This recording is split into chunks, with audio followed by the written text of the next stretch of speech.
Hey,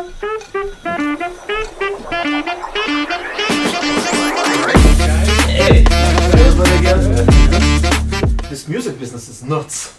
Yeah, yeah. Never knew you can make $1 billion by not doing anything.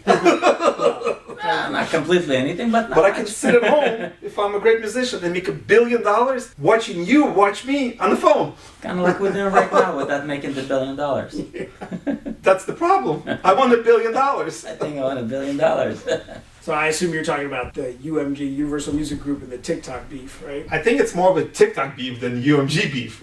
Well, UMG's the one that pulled all their content, so it sounds like they're the ones with the beef. TikTok was happy to keep it status quo. But in general, I'm assuming that UMG comes to TikTok and says, guys, look, we're not getting enough share or enough money. You have to up the percentage or some kind of other agreement has to be, or you're not following the agreement. And then please, remove all the media within the next 30 days or cease and desist letter goes out. Something like that happened. And here we go. No more music on TikTok. Yeah, what UMG accused TikTok of is just paying too little and saying that all the other social media sites and everybody else that uses their music like that is paying way more to their artists. And so they want TikTok to pay more. And I guess TikTok balked. And Isn't that what happened on The Sopranos? When the new corporate coffee shop moved into the neighborhood and trying to shake it down, and they're like, we're gonna break your window, they're just gonna put a new one. We're gonna break your legs, they're gonna hire someone else.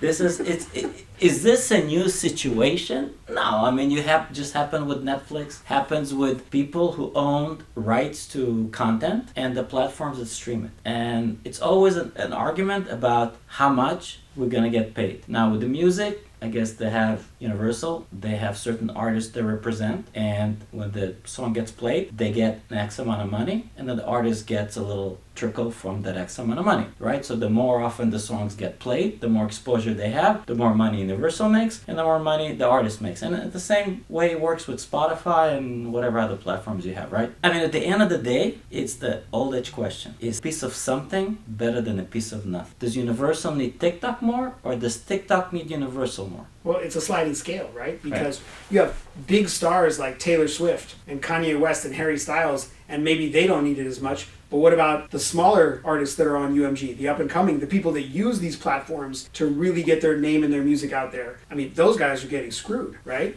That's exactly it. Do you ever think that maybe TikTok is not able to monetize as well as Facebook or Instagram, and that's why their shares are low? Maybe. It's a monetization for cost-benefit analysis there. And the secondary concept is, what's stopping Taylor Swift or any of them? UMG, I like you, but I like my money more. I'm going to go to TikTok directly. And what happens next? She could. She owns all her own music. Subject to the contract that she signed with UMG. Sure. And there may be some, contract provisions in there that you're not allowed to go around us and contract on your own, despite you owning the music. But yeah, you're right. There was a similar situation between Disney and Spectrum. And something had to do with the streaming services through Disney Plus. And Spectrum said, look, you don't give us access to streaming through Disney Plus, you can keep the whole Disney package. And it's similar concept all of a sudden is happening here. That UMG says, look guys, if you're not giving us the right cut, we can hold on to our content, please don't play us. So are the public gonna go basically Facebook, Instagram, find the same artist somewhere else?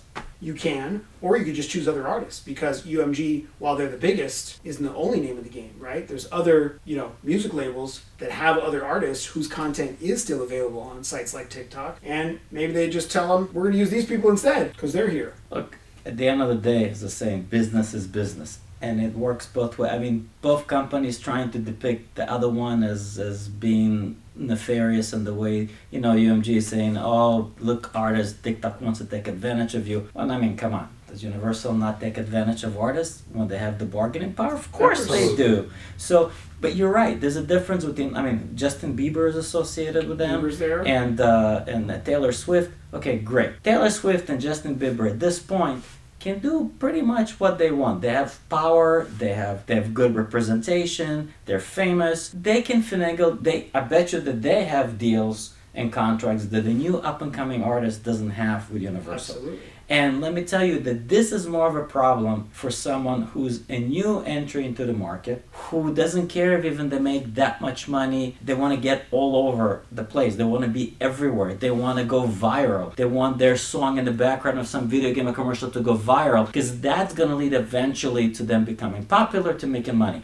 But they don't get access to that. Ships. That's right. That's right. So they actually lose an opportunity. They need to make it. So for the person who needs to make it, they want to go they want to be on TikTok. This is a big deal, right? Yes. This is harmful to them. And it really raises the question for me, where did this beef start from? Where did it come from? Was this from some of the artists, the bigger artists that control a little bit more and can throw a little of their weight around inside UMG saying, hey, we're not getting enough, you're not doing enough for us? Or is this from some of the little guys who are saying, we're not getting enough and this is what we live on? Right? Our records don't sell until this music blows up. I think it comes from the concept of leverage and opportunity, and that all happened end of January. Yeah. When the contract expired, and all of a sudden they just basically went, well, we're just going to see how it goes month to month kind of situation, like a rental agreement. It's in essence what happened. And then once it goes month to month, now there is opportunity to negotiate, saying, look, why is other platforms paying us more than you? And then we're going to pull you and see what happens. If TikTok is going to experience a substantial drop in subscribers, that's going to hurt their business. Obviously, the UMG is going to be in ascending position. If there's going to be no difference, then TikTok is going to say, guys, good luck, keep it. See how long you can hold back access to your clientele from 1 billion people. I mean, that's the other question. Is now that the line has been drawn, who blinks first? Right? Who does it really hurt? Is this going to be the end of TikTok in some capacity? Because music is such a big part of what happens on TikTok. And when you have the big, stars like Taylor Swift, and now she does nothing on TikTok because you can't hear any of her music, so why the heck would she want to be on there at all? And she's going to communicate with her fans and post things on all the other social sites but for TikTok, and then the subscribers of TikTok are going to, drop down and jump ship and go elsewhere, or just abandon the platform completely. Or if you're a smart artist, or if smart representation, when you negotiate with Universal, you exclude the exclusivity, or you reserve the rights for yourself to be able to go on TikTok Direct and post your music. If you have that leverage. Well, I mean, up and coming artists, I mean, Somewhere in both spectrums. Yeah. If you're a known entity, they wouldn't care. But- and if you're a known entity, they but really if care. you, yeah, it depends. Everybody in between is the problem. Right, because I mean, maybe if you're really in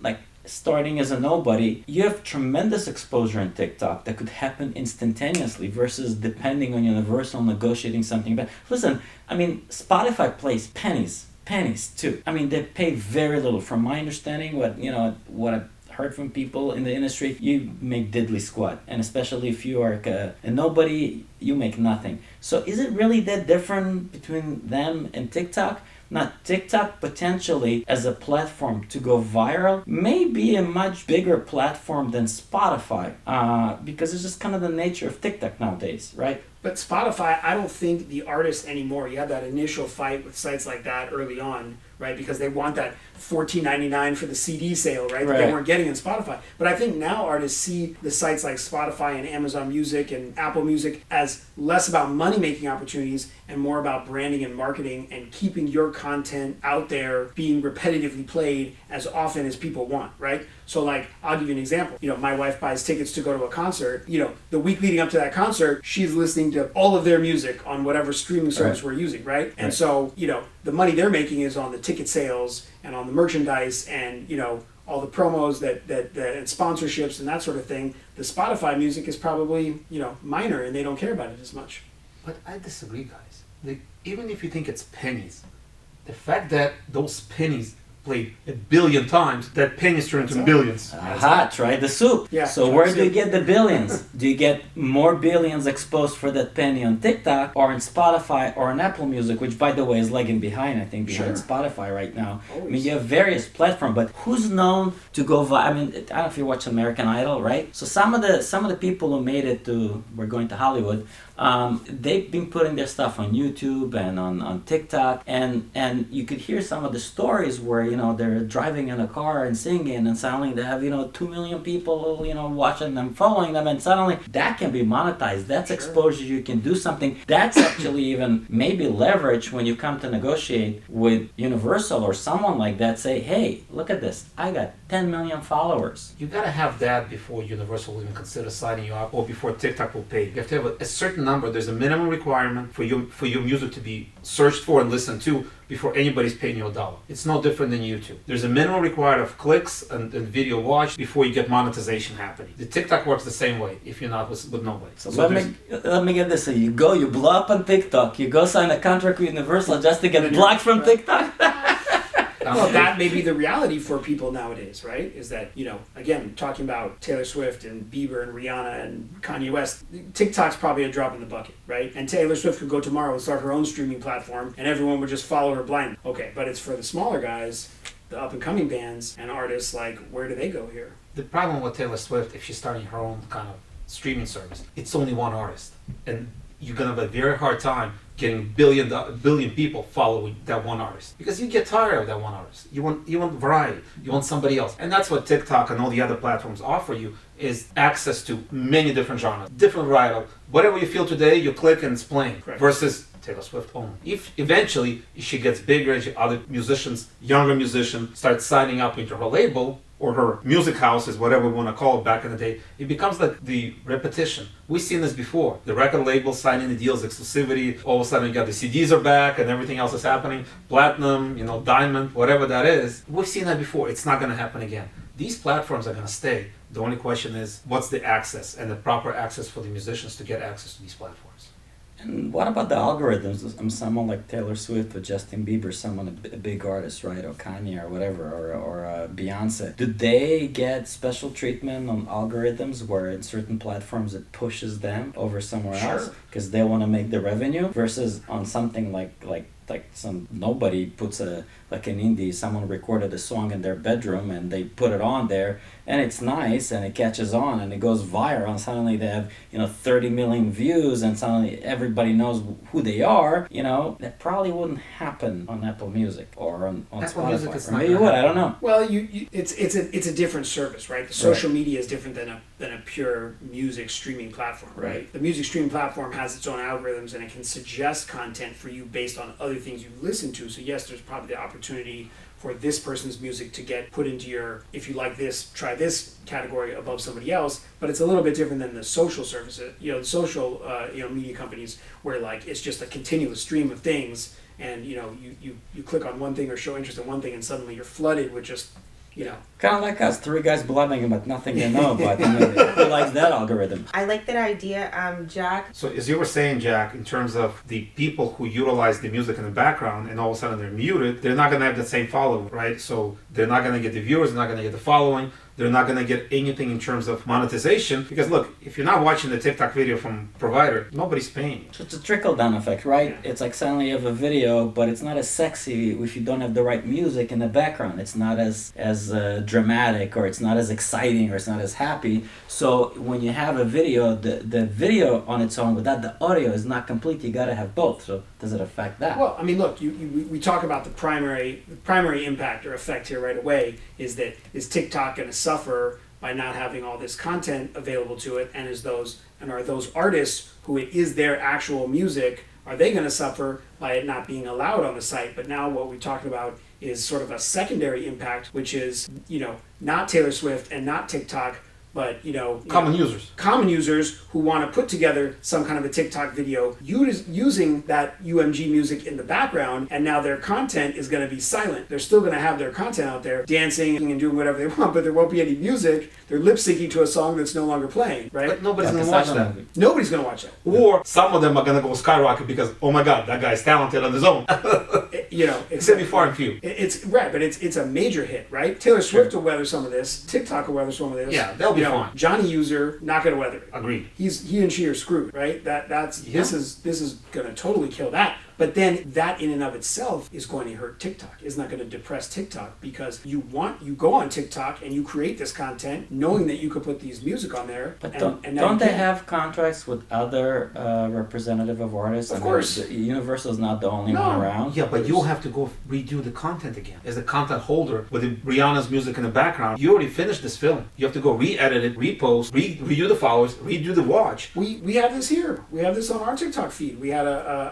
some videos we put out with music content in the background, and now it's silent. It says muted, right? Because we don't have that music anymore because TikTok gave it up. Oh, so they weren't really listening to us. It was just the music in the background. Right. And the question is, how quickly can those users pivot to somebody else's music who will at the very least provide you similar exposure? Look, there's still music available, so they can pivot quick, but it's not that. What the problem is that if you had a database of hundreds of videos that you put out on your page, suddenly they're all basically useless because there's no music on them. It's a lot of work. I think I have to make a prediction. I think they're going to reach an agreement. they're gonna push. It's like Fox Sports and Dish Someone's Network. gonna You win know, first. people got pissed off. People responded. People reacted. You know, and then eventually they'll. I mean, this is maybe part of negotiation. Nobody's winning. Yeah. So somebody will have to blame. No, everyone in this scenario is losing. Nobody is winning here. Nobody is benefiting from this in any capacity. I guess the answer lies, how do you find a mutually agreeable solution to these two positions? Pay more money. But the money has to change hands a little bit differently, course. maybe. Of Maybe course. there has to be a different medium of exchange, or maybe there has to be a different agreement set. Metrics might need to change. It's the same old story, right? One wants more, and the other one maybe says no more, or only a little bit more, not as much as you want. And so they've got to find the middle ground, and that's what's going to happen. As the song we wrote that's gonna maybe feature after they reach an agreement, Yeah. a piece of something is better than a piece of nothing. Yeah, you're not wrong. You're maybe not wrong, guys. Good discussion. Yeah, I guess we'll Have I see. seen everybody? Right? I guess we'll see. Good We discussion. don't know, but yeah, We'll see. that's part two. Part two. If not, delete TikTok. Yeah, then we're going to have to just There's going to be something happening, something bad is going to happen. TikTok is not the end of this. There's going to be another permutation. They're facing enough challenges elsewhere, right? Oh, yeah. Monetization The is government and everything else, monetization. right? Yeah. They're not really monetizing that well in general, but Billion users, so they at least have Gonna they get have- something. They have the pieces, right? Yeah. but that's the same thing. Remember that Instagram had the same problem, and Twitter has the same problem. Sure. They have access to people, but monetization is the key. Right.